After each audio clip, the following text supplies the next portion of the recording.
Assalamualaikum warahmatullahi wabarakatuh. Salam sejahtera bagi kita semua. Senang sekali kita telah memasuki sesi yang ke-10.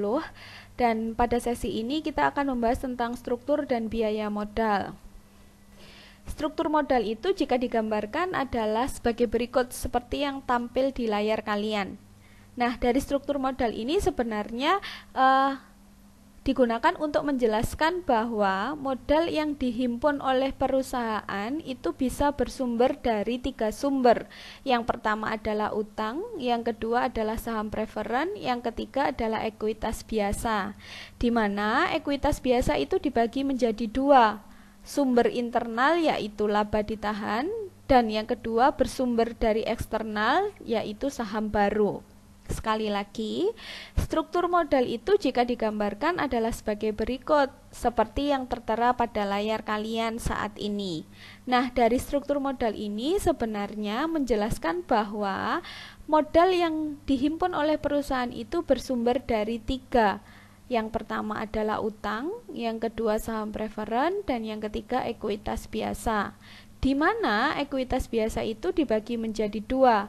Ada yang berasal dari internal yaitu laba ditahan, dan ada yang berasal dari eksternal yaitu saham baru. Pertanyaan yang sering muncul selanjutnya adalah struktur modal yang optimal itu yang bagaimana? Struktur modal yang optimal adalah mengkombinasikan atau menjumlahkan 3 sumber yang telah saya jelaskan sebelumnya. Jadi utang ditambahkan saham preferen ditambahkan ekuitas biasa yang nanti jika dijumlahkan berjumlah 100%. Kalau jumlahnya 100% berarti untuk masing-masing sumber tadi punya bobotnya. Bobotnya, simbolnya, kalau untuk bobot utang itu WD, untuk bobot saham preferen itu WP, dan untuk ekuitas biasa itu WC. Berapa besarannya bobotnya? Ini nanti akan ada kaitannya dengan biaya modal. Bagaimana perusahaan bisa menentukan bobot yang paling optimal bagi perusahaannya? Salah satunya adalah dengan melihat biaya modal yang paling minimum. Jadi, nanti kita akan membahas bagaimana cara menghitung biaya modal sebagai pertimbangan sebuah perusahaan menentukan kebijakan tentang besaran bobot utang, saham preferen, ekuitas biasa untuk struktur modal mereka yang paling optimal. Selanjutnya, dari sumber-sumber modal tadi, kita akan membahas biayanya, atau sering disebut dengan biaya modal rata-rata tertimbang, simbolnya WACC. Rata-rata. Kenapa rata-rata? Karena ada 3 sumber. Ya, dan di mana kemungkinan besarnya bobotnya tidak akan sama satu dengan yang lainnya, entah itu utang dengan saham preferen atau entah itu utang dengan ekuitas. Maka ketika perusahaan menghimpun modal dari utang, dia akan dikenai biaya. Apa biayanya? Tingkat bunga. Tingkat bunga itu simbolnya RD. Selain mendapatkan tingkat bunga, dia juga harus membayarkan pajak. Pajak simbolnya T. Kemudian ketika perusahaan menghimpun modalnya yang berasal dari saham preferen, perusahaan juga akan dikenakan yang namanya biaya saham preferen, simbolnya RP. Kalau tadi biaya utang itu biayanya berupa bunga, harus membayarkan bunga dan pajak. Untuk biaya saham preferen itu biayanya berupa membayarkan dividen kepada pemegang sahamnya atau imbal hasilnya, simbolnya RP. Kemudian yang ketiga, ketika perusahaan menghimpun modalnya yang berasal dari ekuitas biasa, tadi ada 2 ya, kalau simbolnya WC, kalau untuk biayanya ada 2, ada biaya laba ditahan dan biaya saham baru. Kita bahas dulu satu persatu. Kalau biaya laba ditahan itu karena perusahaan menahan laba pemegang saham. Kalau boleh sedikit mengingatkan, saya pernah membahas ada kebijakan dividen dan ada kebijakan keuntungan modal. Nah, laba ditahan ini sama dengan keuntungan modal, di mana sebenarnya laba ditahan ini adalah keuntungan yang seharusnya dibagikan kepada pemegang saham atau kepada investor.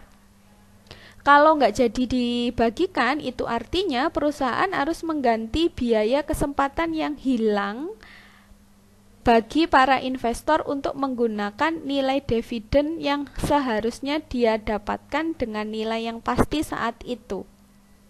Atau bahkan hilangnya biaya kesempatan untuk investor berinvestasi di tempat lain karena mengharapkan keuntungan perusahaan dibagikan saat itu. Makanya perusahaan harus membayar yang namanya biaya laba ditahan. Simbolnya adalah RS. Kemudian yang kedua, ketika perusahaan menghimpun saham baru, itu juga akan dikenai biaya saham baru. Di antara biaya-biaya modal, ya, biaya-biaya sumber modal yang telah saya jelaskan sebelumnya, biaya yang paling tinggi itu adalah biaya ketika perusahaan menghimpun modal dari saham baru. Kenapa? Karena ketika menggunakan saham baru sebagai sumber modalnya, perusahaan harus membayarkan dividen dan membayarkan biaya emisi.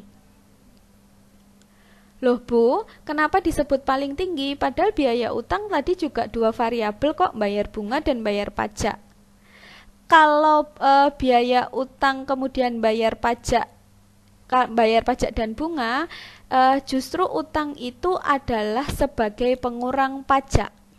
Ya, makanya biaya yang paling tinggi itu bersumber ketika perusahaan menggunakan sumber modalnya yang berasal dari saham baru, karena harus membayarkan dividen dan membayarkan biaya emisi. Apa itu biaya emisi? Biaya emisi itu adalah biaya yang harus dibayarkan perusahaan kepada bankir atau perantara untuk menerbitkan sahamnya atau untuk menjualkan, gitu ya, sebagai perantara antara perusahaan dengan investor. Ya, simbolnya adalah RE.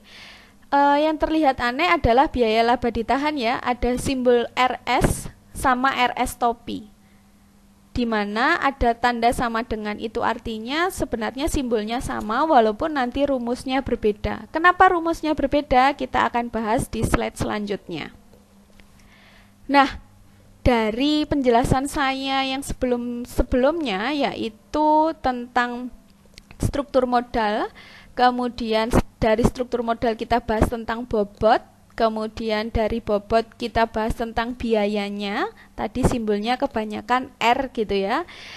Maka WACC itu rumusnya adalah sebagai berikut. Kenapa macam-macam Bu? Karena tidak semua perusahaan akan mengkombinasikan ketiga sumber modal itu. Walaupun tadi dikatakan struktur modal yang optimal itu yang bagaimana? Yang mengkombinasikan ketiga sumber tadi. Tapi tolak ukur optimal atau tidak itu bergantung pada kebutuhan perusahaan itu sendiri. Selain kebutuhan perusahaan, juga kemampuan perusahaan, di mana yang sering terjadi, yang tidak dihindari itu adalah menggunakan utang. Kenapa? Karena utang sebagai pengurang pajak. Ya, sedangkan yang banyak dihindari itu adalah penerbitan saham baru atau saham biasa, ya, yang tadi ekuitas biasa yang bersumber dari eksternal. Sekali lagi, yang banyak digunakan itu utang. Jadi utang dengan preferen atau utang dengan laba ditahan, ya. Pokoknya yang sering dikombinasikan itu pasti anggotanya adanya seringnya utang. Karena utang sebagai pengurang pajak. Selain sebagai pengurang pajak, ketika perusahaan menggunakan utang dalam jumlah besar, asalkan tidak melebihi dari 50%, dia akan memiliki ROE yang tinggi.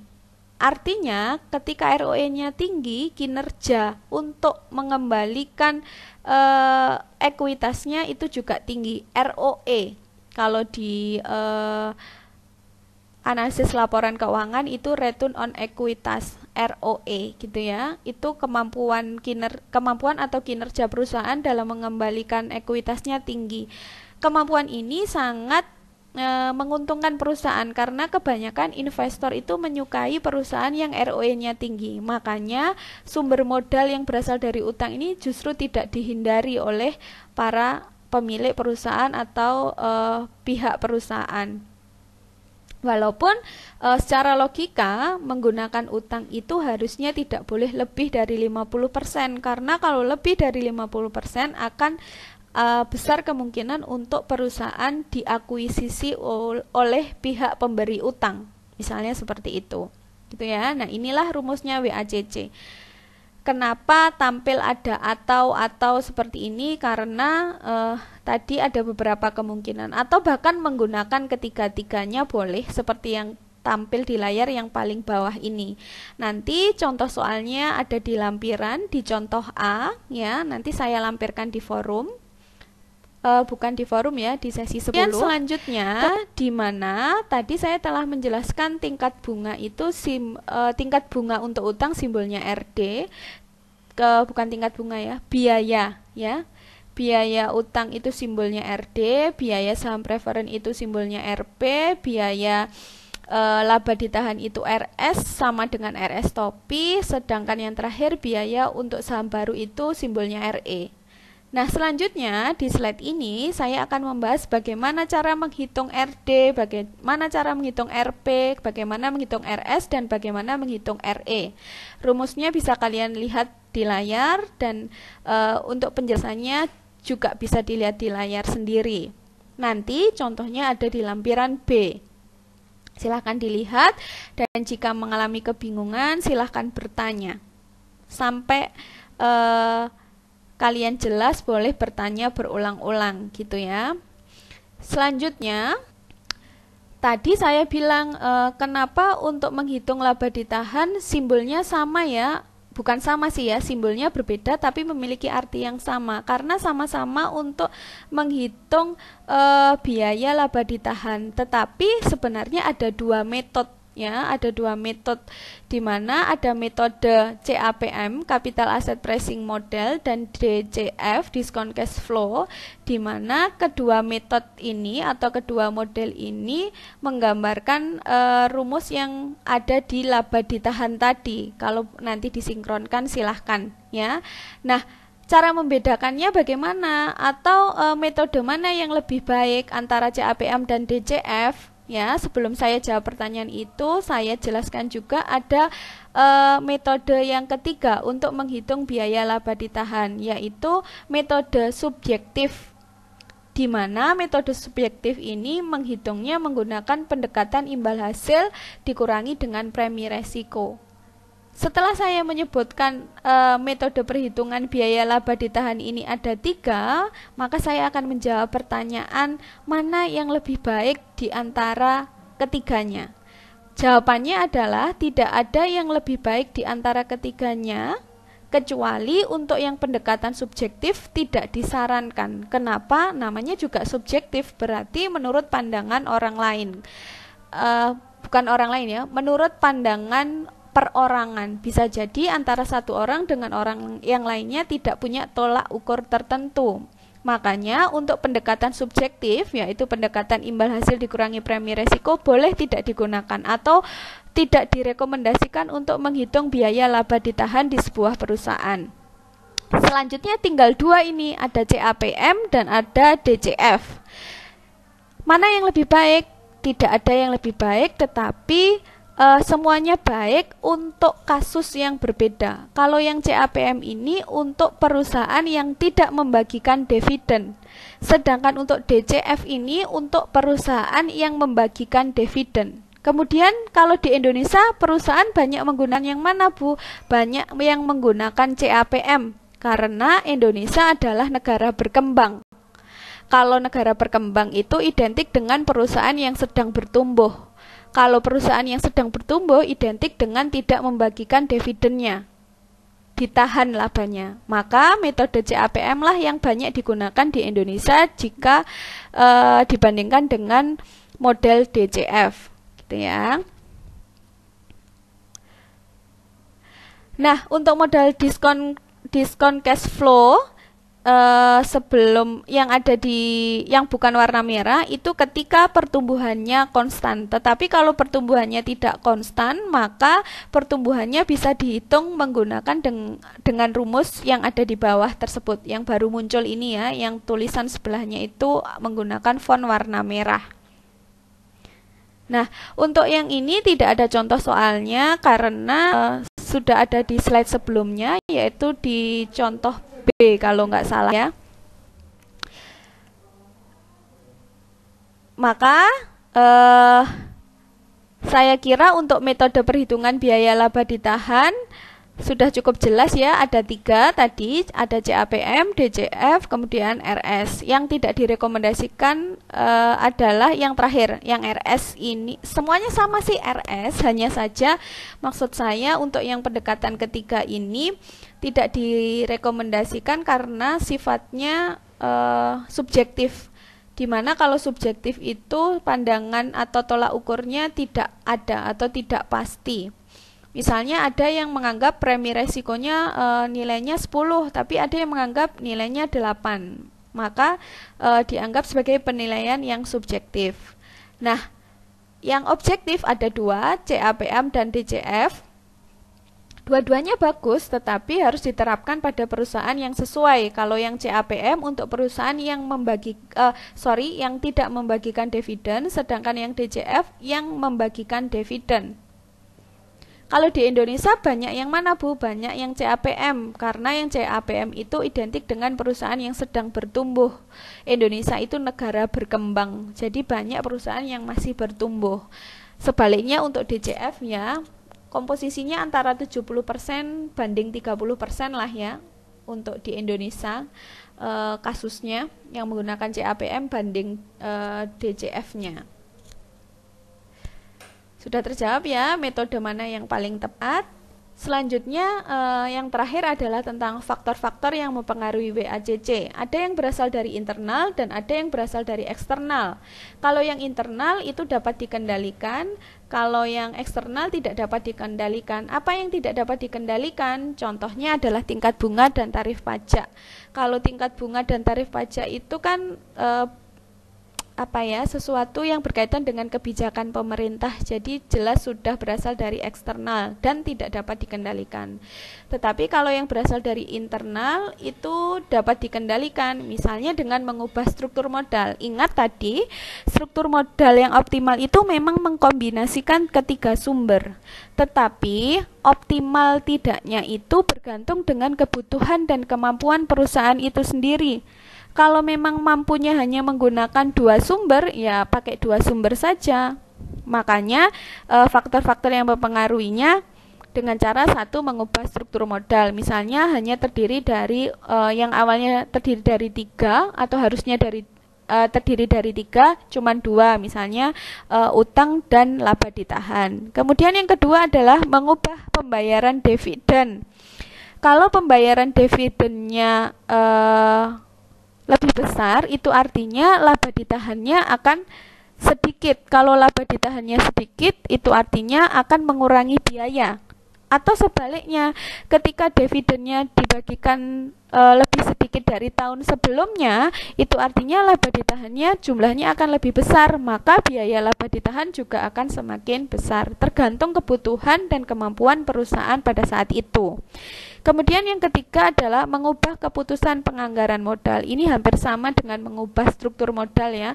Mau dianggarkan modalnya bersumber dari mana, mau kombinasi yang mana. Yang perlu diingat adalah biaya yang paling tinggi yang akan dibayarkan oleh perusahaan ketika menghimpun modal yang bersumber dari saham baru. Itu yang paling tinggi.